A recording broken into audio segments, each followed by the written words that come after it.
Alright, day 3, 30 days separation. This will just be another story from Basic real quick.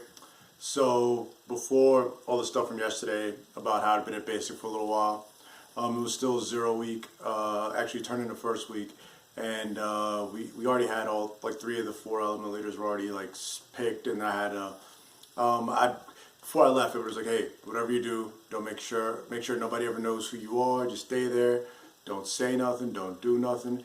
And I thought I was doing a pretty good job. So the first few days, I literally hadn't said a word to anybody other than like my bunkmate. I felt like I was sitting all the way in the back.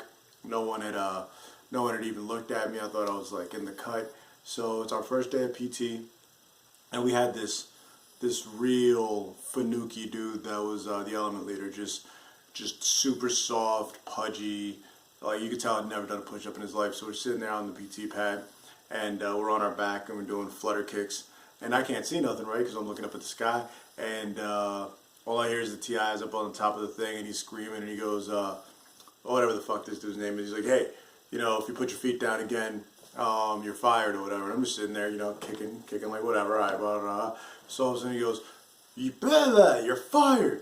Martinez, you're hired. Get up. So I like get up, and he's like, get over there. And I'm like, I don't know what the fuck's going on. So I run all the way to the front of the thing, and then we finish the workout, whatever. We form up.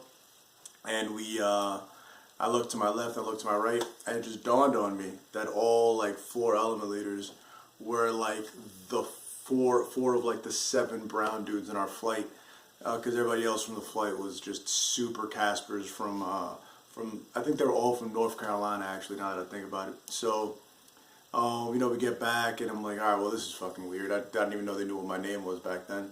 So from then on.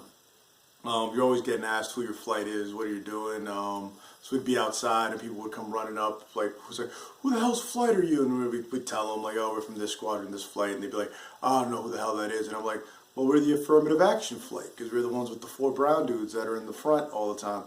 And this was great, because at the one hand, they knew exactly who we were once we said we were the affirmative action flight, but then they couldn't admit it, because then, you know, you're a goddamn racist. So, that was also a pretty good time. So, yeah, they asked us not to call ourselves affirmative action flight. Didn't work.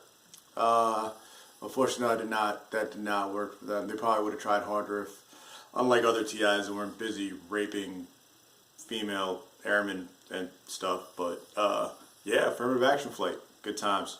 All right, day 3. We probably got 2 more days of basic. Then we move on to DLI. And many lulls will be had at DLI. Peace out. Lit.